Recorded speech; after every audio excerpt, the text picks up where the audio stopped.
Yuk, angkat tangan yang mau berlatih, mau belajar bersama-sama. Yuk, mau berdoa untuk membuka kelas pagi hari ini. Raise your hand. Anyone? Leticia, Mister. Oke, Leticia. Oke, silakan Leticia.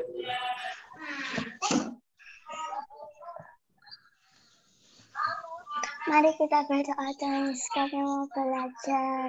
Tolong Tuhan supaya kami bisa mendengarkan dengan baik dan bisa kami ingat-ingat. Kasih Tuhan Yesus, amin. Amin. Oke, thank you Leticia.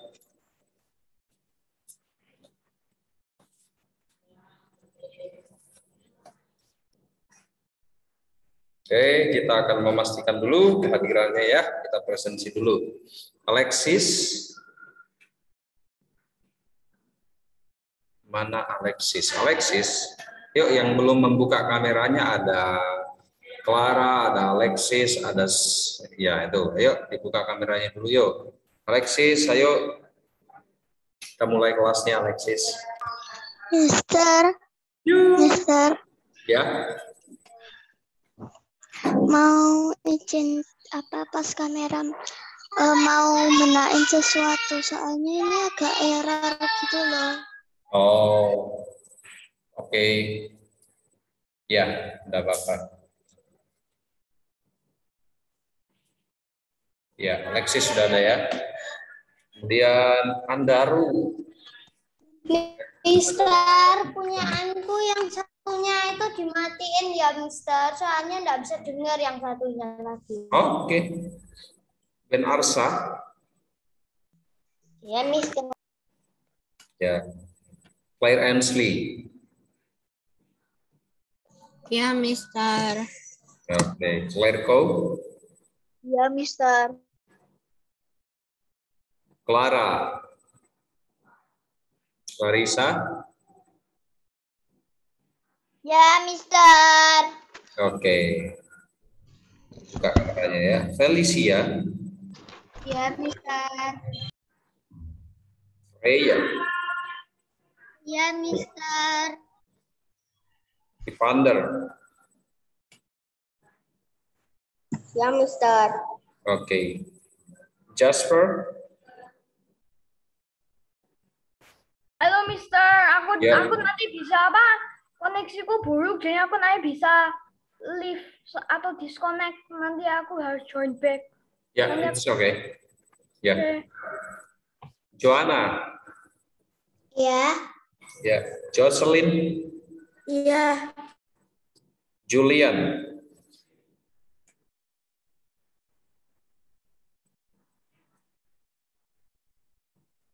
Oke. Junso. Where is Junso? Junso. Oh, ada kameranya tapi tidak ada orang. Leticia. Iya, Sir. Oke. Jocelyn. Nicole. Sorry. Ya Mister. Ya. Sean. Hai Sean. Ya. Sebastian. Ya Mister. Oke. Victoria. Victoria belum ada. William. Ya Mister. Oke, good. Winston. Iya Mister. Oke, Stefania. Ya Mister. Oke, good. Kita masih kurang Victoria, belum ada Victoria. Mister. Ya. Oke, kita akan memulai kelas kita pagi Mister, hari aku... ini. Ya, Junso sudah. Oke, Junso tidak hadir ya. Oke, sip. Ya. Oke, jadi hari ini kita belajar mengenai contoh di dalam Alkitab Perjanjian Lama. Ada seseorang itu yang dia itu mempraktekkan sebuah kebiasaan dengan karakter yang ketat, sehingga apa yang dia inginkan itu dia dapatkan. Ya, artinya apa yang dia mimpikan atau dia cita-citakan itu tercapai. Nah, setiap anak-anak itu saya pikir pasti punya sebuah mimpi. Betul kan? Ingin menjadi someone, menjadi seseorang tertentu, entah itu jadi apa, pasti ada cita-citanya. Tetapi untuk mencapai itu, ya ada hal-hal yang harus dilakukan, ada banyak hal yang harus ditempuh, dikerjakan dengan sebuah tekad. Nah, sebuah tekad atau pola hidup yang ketat, tidak boleh sembarangan pastinya, tidak boleh asalan, tidak boleh ya besok oke, atau kapan-kapan oke, tapi harus ketat. Kalau mau mendapatkannya segera ya berarti kan harus membuang atau membayar harga lebih banyak daripada yang kamu pikirkan, baru bisa mendapatkan sesuatu. Nah, maka itulah ciri-ciri orang yang hidupnya ketat. Dia pasti punya jadwal, ya, dia punya target atau goal. Lalu dia punya planning, what to do. Dia tahu apa yang harus dia lakukan, kapan nih saya harus mengerjakannya, kapan nih batas waktunya, apa kira-kira yang saya akan dapat kalau saya seperti ini. Misalnya, kalau saya kerjanya cuma tidur-tiduran, lihat HP, maka sudah pasti ketahuan lah. Kalau kamu adalah seorang siswa, langsung ketahuan kira-kira akan dapat nilai apa. Kan bisa diprediksi. Kalau yang belajarnya setiap hari, setiap malam, ya mungkin dia punya harapan, oh, saya yakin sih di Bible saya akan dapat nilai 80 paling minimal. Saya pasti dapat 90 atau 100 malah. Kenapa? Karena dia belajar setiap hari. Jadi dia itu bisa dikira-kira misalnya. Tetapi tentunya dengan belajar yang sungguh-sungguh. Misalnya diberi tugas. Ada yang mengerjakan ini, ya udahlah, yang penting nggak ditagi-tagi sama gurunya lah, yang penting juga nggak kosong-kosong amat, tapi diisi, misalnya diisi satu jawaban yang asal ditulis saja. Tentunya berbeda sama yang ketika melihat itu dia langsung, oh ini ada di mata pelajaran yang keberapa ya, saya harus cari.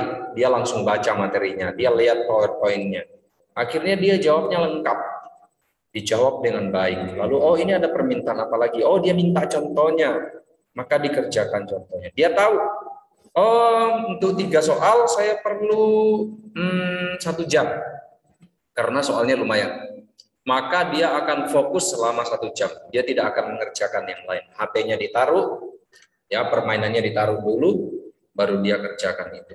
Karena dia punya tujuan, yaitu saya ingin mendapatkan nilai minimal 90. Maka saya tidak mungkin main HP. Kalau ada tugas saya akan mengerjakannya sebaik mungkin. Nah, orang yang punya kebiasaannya ketat, teratur, rapi, maka pasti seperti itu. Berbeda dengan orang yang santai-santai saja. Ya yang penting saya lulus lah, 70 cukup sudah bagus katanya. Oh beda, pasti enggak terlalu banyak belajar kalau seperti itu. Santai aja lah, nggak usah ngerjain tugas katanya, nanti dapat nilai kok. Ya betul, kamu dapat nilai tapi rendah. Terus tiba-tiba nanti kalau sudah semesteran, loh mister kok nilai saya segini? Ya iyalah, orang mengerjakan tugasnya juga tidak terlalu serius, tidak ngirim-ngirimnya juga, wah terlambat 1 minggu. Ya kalau Mister Firman sih terima-terima aja, tapi kan ingat, kamu kirimnya kapan saya ingat. Kamu bisa dapat nilai berapa ya saya tahu. Nah, Jadi itu ciri-cirinya ya. Kita mereview yang kita pelajari minggu lalu. Sekarang coba kita lihat contohnya di dalam Alkitab. Bagaimana seorang ini dia punya satu kebiasaan yang sangat baik, ya, namanya adalah Elia, dan satunya lagi namanya Elisa. Oke, jadi kita mau pelajari dua orang ini karakteristiknya seperti apa, lalu apa kok yang mereka kerjakan kok dijadikan sebagai contoh, apa yang menarik buat kita. Nah, jadi anak-anak coba perhatikan dengan baik. Kita lihat ceritanya. Oke, Elia ini adalah seorang nabi. Ya. Nah, kemudian dia adalah orang yang dipakai oleh Tuhan untuk istilahnya kayak pembawa pesan gitulah. Tuhan itu mau berbicara kepada bangsanya yang melalui seorang yang namanya nabi. Ya, mereka itu diberi kepercayaan, diberi kesempatan untuk menyampaikan apa yang ingin Tuhan Allah itu sampaikan kepada umatnya atau kepada bangsa Israel pada waktu itu. Nah, setelah Elia ini melayani sejangka waktu, kemudian dia berjumpa dengan seorang yang bernama Elisa. Nah, jadi Elisa ini yang menjadi poin utama cerita kita pagi hari ini, cerita Alkitab ini, yaitu Elisa, bukan di Elianya tapi Elisanya. Si Elisa waktu itu sedang membajak di sawah. Ini kalian boleh lihat gambarnya, membajak itu seperti itu. Zaman dulu pakai binatang, pakai kerbau, pakai sapi. Kalau sekarang kan pakai traktor, lebih simpel. Nah, kemudian lalu si Elia ini melemparkan jubahnya ke arah Elisa. Nah, apa yang terjadi? Elisa pun berpamitan dengan orang tuanya, kemudian mulai mengikuti dan melayani Elia. Dia itu tidak banyak ngobrol, tidak banyak pertimbangan, langsung aja. Ketika jubahnya itu dilemparkan, dia langsung mengikutinya. Kok bisa? Karena jubahnya Elia itu ada kuasanya. Ya, jubahnya dia itu ada kuasanya, bukan jubah-jubah biasa aja. Nah, setelah lewat sejangka waktu, Tuhan akan memakai angin badai untuk mengangkat Elia ke surga. Jadi Elia ini karena di hadapan Tuhan itu dia adalah seorang yang benar, seorang yang hidupnya itu juga beribadah kepada Tuhan, ya Tuhan pasti berkenanlah sama orang yang seperti itu. Maka tibalah waktunya si Elia ini mau diangkat sama Tuhan, terangkat ke surga. Nah, dalam perjalanan dari Gilgal menuju Betel, Elia berkata, "Kamu tinggal di sini saja, sebab Tuhan menyuruh aku ke Betel." Tetapi Elisa berkata, "Aku tidak akan meninggalkan engkau." Oke, anak-anak coba kalian ingat ya, ini ada beberapa tempat yang disebut, ya. Mereka ini akan menempuh perjalanan dari satu tempat ke tempat yang lain. Dan nama tempatnya akan selalu disebut, coba diingat-ingat ya. Yang pertama itu dari Betel, dari Gilgal menuju ke Betel. Pada waktu itu si Elia itu bilang, Elisa kamu di sini aja ya, kamu enggak usah melu-melu, enggak usah ikut-ikut. Tapi dia bilang gini, enggak, aku enggak mau tinggal di sini, aku juga mau ikut. Aku tidak akan meninggalkan engkau. Oke, ingat ya. Ini adalah ciri-ciri orang yang hidupnya ketat. Oke, tidak kendor. Dia ketat mengikuti. Dia tidak mau ketinggalan. Kenapa? Karena dia punya tujuan. Enggak sembarang loh. Ini Elia itu bukan orang sembarangan. Jubahnya aja itu punya kuasa. Makanya si Elisa mau ikut dia. Oke, itu pertama ya. Kemudian mereka melanjutkan perjalanan lagi ke Betel. Lalu Elia kembali berkata, "Kamu tinggal di sini saja, sebab Tuhan menyuruh aku ke Yeriko." Nah, sekarang ke Yeriko ya. Tadi Gilgal, kemudian ke Betel, kemudian sekarang mau ke Yeriko. Oke, tetapi Elisa menjawab dengan ucapan yang sama, "Aku tidak akan meninggalkan engkau." Akhirnya mereka pergi lagi berdua. Jadi ngotot dia, orang-orang yang ketat itu pasti ngotot. Tidak gampang menyerah. Dia berusaha sekuat tenaga. Ngotot. Ya, itu dikatakan sama si Elia untuk yang kedua kalinya. Dia bilang, udahlah, kamu enggak usah ikut lah ya. Saya disuruh sama Tuhan pergi ke Yeriko. Ini pesan dari Tuhan. Tapi dia tetap ngotot. Kemudian yang ketiga kalinya mereka pergi lagi ke tempat yang lain. Si Elia juga bilang, oke, sekarang kamu di sini, ya. Tuhan menyuruh aku ke Sungai Yordan, katanya.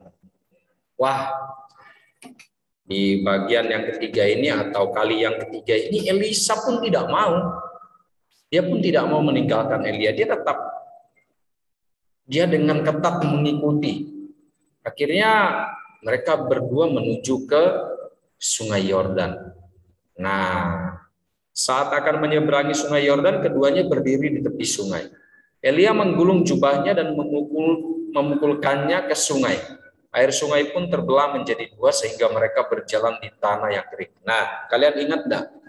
Ada nih cerita yang mirip sama ini, ceritanya siapa? Musa. Abraham Membebaskan bangsa Israel, umat Oh Israel. iya, yang membebaskan pakai tongkat entah siapa gitu loh. Bukan Abraham, Musa. Ya Musa yang membebaskan dari pasukan itu. Ya, itu ceritanya mirip ya. Berarti apa nih? Ada apa di dalam jubahnya si Elia ini? Ada tongkat. Kok ada tongkat? Ada kuasa. Ya, ada kuasa di sana. Artinya Tuhan memberinya kuasa karena dia adalah seorang nabi yang diutus oleh Tuhan atau yang dipakai oleh Tuhan. Tujuannya untuk apa? Ya, untuk meyakinkan orang-orang juga, ya, untuk menyatakan ternyata Allah kita itu berkuasa walaupun bisa melalui manusia. Nah, kemudian sesudah tiba di seberang, berkatalah Elia kepada Elisa. Ini sudah di seberangnya ya, Sungai Yordan sudah dilewati. Mintalah apa yang hendak kulakukan kepadamu sebelum aku terangkat daripadamu.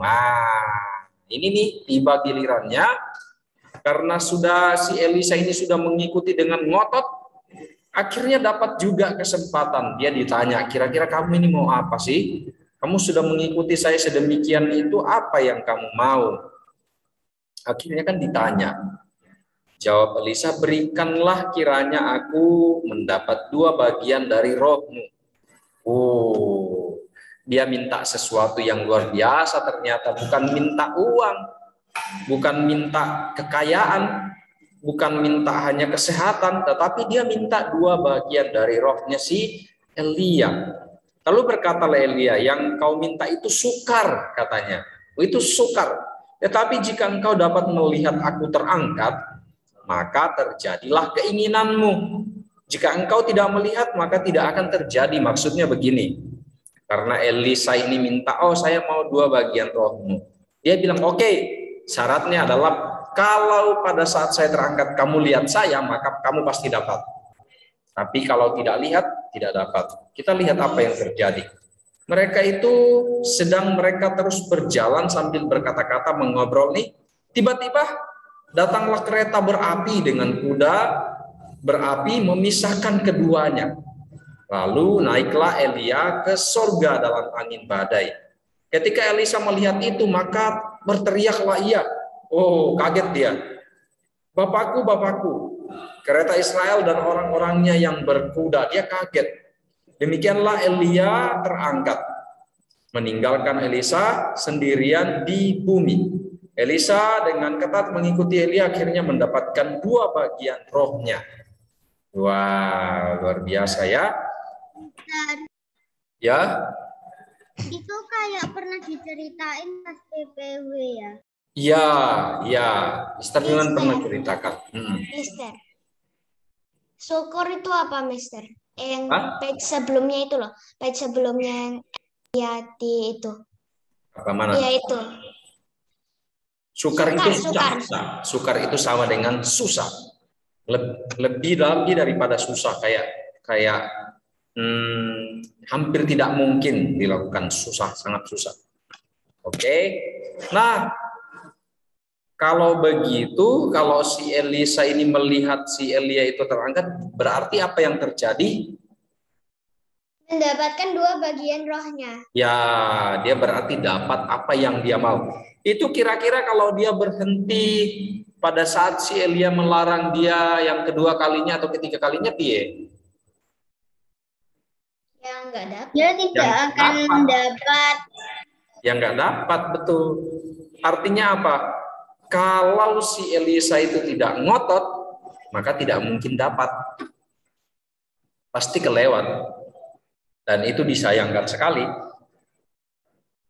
Maka anak-anak, demikian pun kita hari ini. Oke, ini adalah sebuah pelajaran.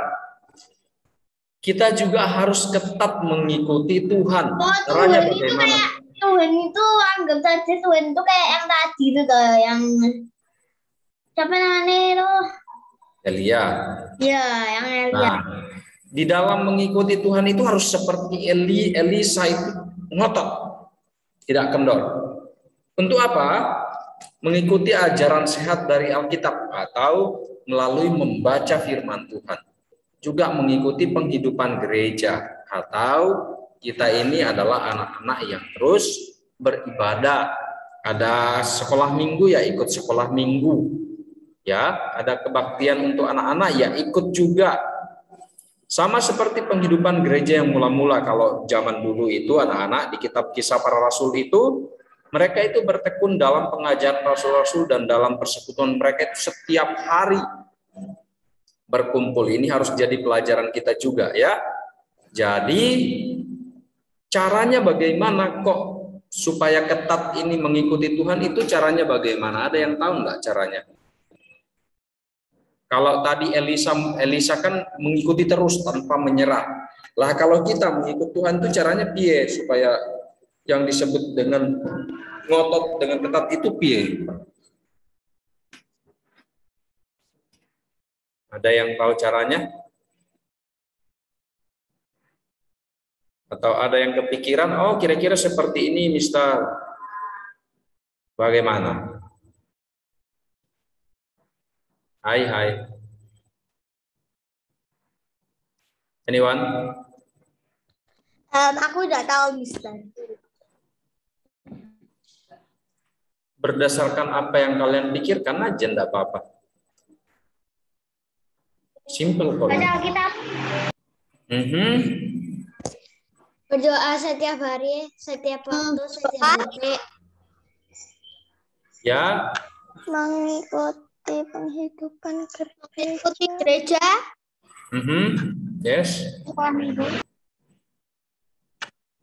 Ya. Belajar dengan baik dari firman Tuhan. Jadi ketat mengikuti Tuhan. Ya, jadi karena hari ini Tuhan kita itu kan tidak terlihat oleh mata fisik atau mata jasmani. Maka kita harus cari cara lain untuk bagaimana caranya ya saya ini mengikut Tuhan itu seperti si Elisa.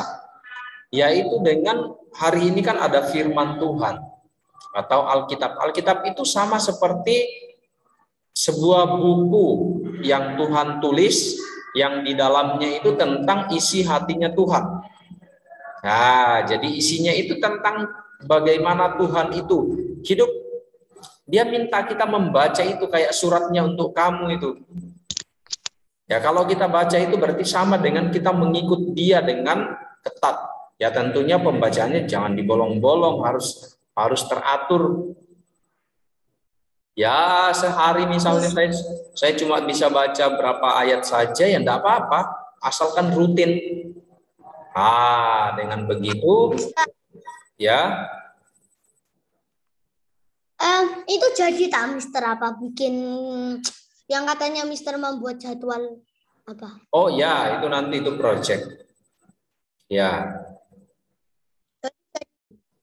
Oke. Itu nanti. Yes. Apa kalau kita baca Alkitab itu sama kayak berbicara kepada Tuhan apa enggak? Oke. Membaca Alkitab itu Leticia itu sama seperti kamu makan. Oke. Tetapi kamu harus tahu itu seperti makan yang secara rohani untuk bertumbuh di dalam Tuhan. Itu sama seperti makan. Lalu yang sama Jadi seperti itu berbicara kalau kepada baca, Tuhan yang mana? aku dengar kalau baca Alkitab itu apa yang dikasih makan rohnya. Ya, betul. Nah, sekarang kalau yang seperti berbicara kepada Tuhan itu yang mana? Ya, berdoa. Berdoa. Itu yang berdoa. Ya, kalau baca Alkitabnya itu seperti makan. Kalau yang berbicara sama Tuhannya itu ya berdoa, melalui berdoa. Nah, itu caranya, dua itu caranya. Secara simpel. Lalu dikerjakannya kapan? Ya, setiap hari. Ya, ini kita kerjakan setiap hari. Oke, anak-anak sebentar ya. Ini laptopnya Mr. Firman Low, jadi saya charge dulu ya. Tunggu sebentar ya.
Oke, kita lanjut ya.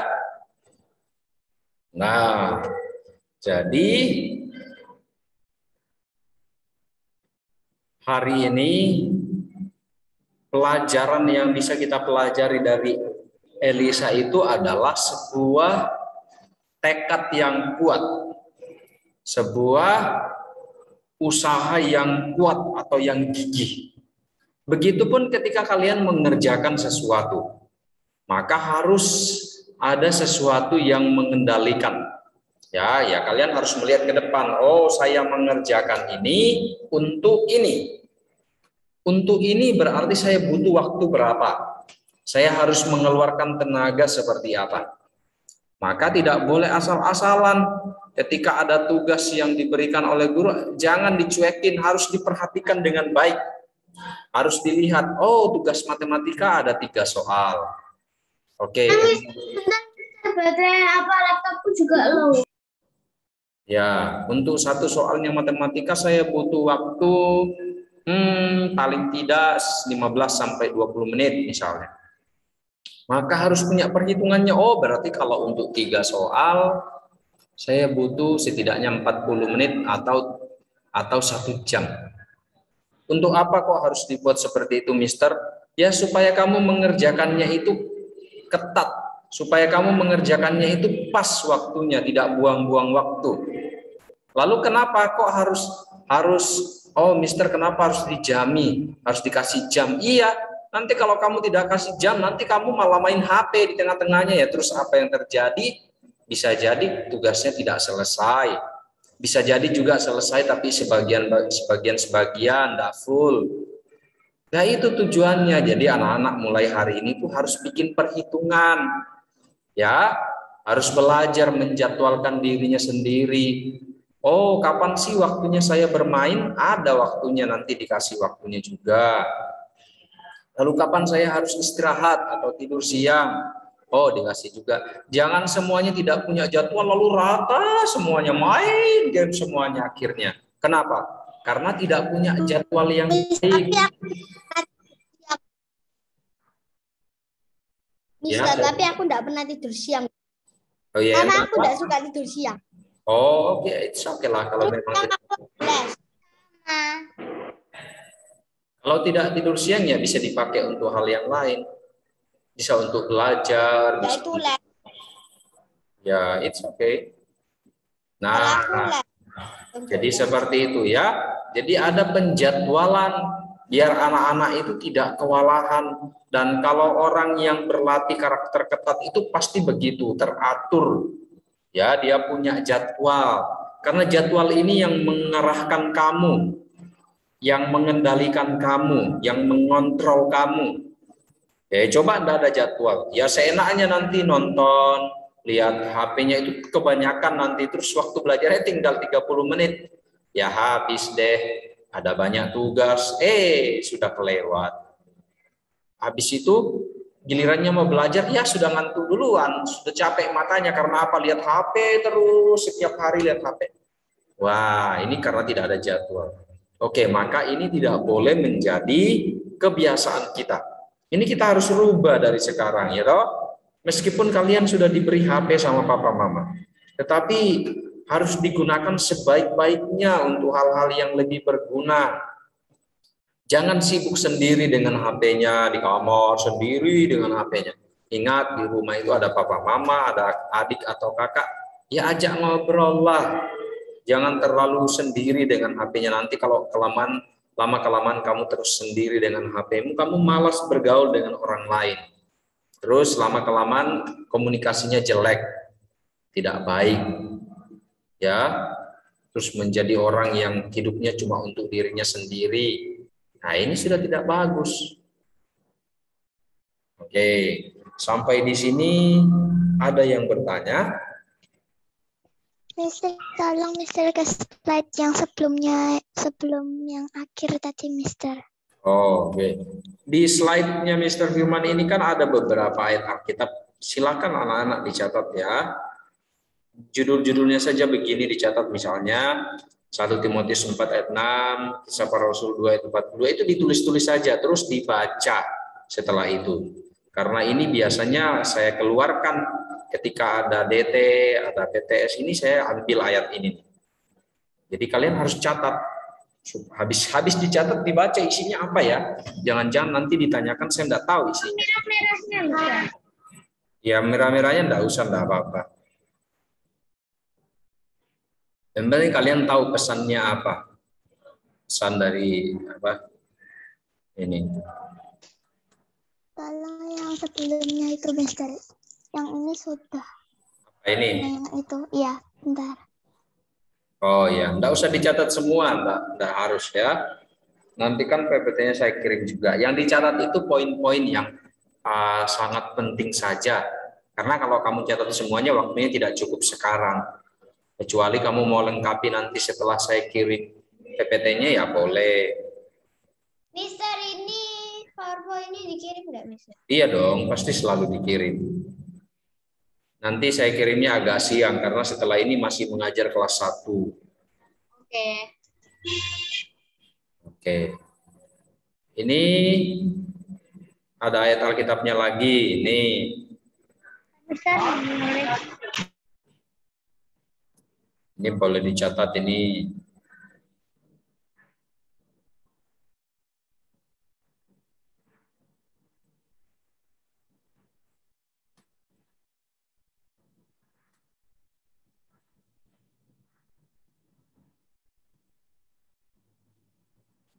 Sudah? Sudah. Yang mencatat sudah? yang lainnya, Mister, ayat lainnya Sudah. belum nggak tulis. Oke, gini, nanti dilengkapi ya. Di PPT-nya kan ada. Tolong yang ayat-ayatnya itu anak-anakku sekalian ditulis ya. Untuk jadi bahan, dipelajari. Ketika Mr. Firman menanyakan itu, maka pasti Mister. kalian sudah bisa menjawabnya. Itu tadi ayatnya aku baru nulis, yang lainnya tadi belum. Oke, nanti kamu lengkapi ketika Mr. kirim PPT-nya ya. Karena supaya tidak terlalu banyak menghabiskan waktu dulu.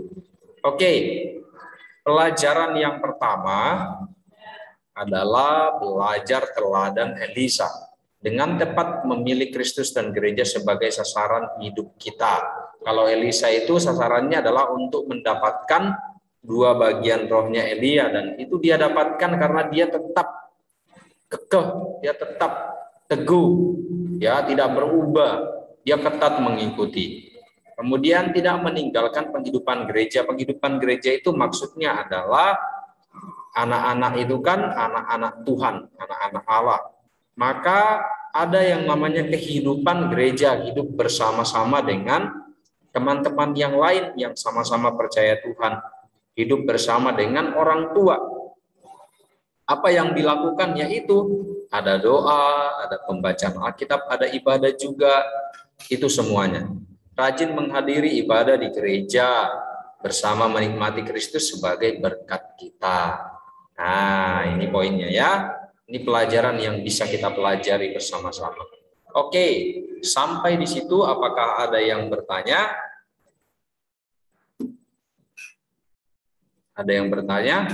Enggak, Mister. Enggak, sudah jelas. Jelas. Mister. Oke, kalau begitu, kalau sudah jelas, nanti setelah ini, nanti agak siang ya, Mr. Firman kirim.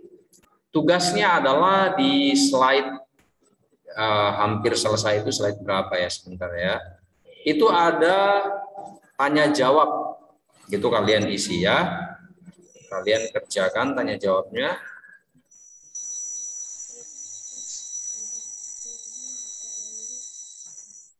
Sebentar. Oke, Mister. Ya, di sini ada tanya jawab. Ini adalah slide yang ini. Oke, tanya jawabnya itu slide yang ke-10 sama 9 sama 10. Slide-nya slide 9 sama 10 itu dijawab. Itu gampang karena kalian tinggal lihat di PPT saja. Pokoknya Dan Mister, itu ayat-ayatnya mau aku tulis, Mister. oh iya, itu kamu tulisnya itu di PPT saja, jangan sekarang karena waktunya habis. Oke. Nah, jadi tugasnya itu segera dikumpulkan, dikerjakan ya.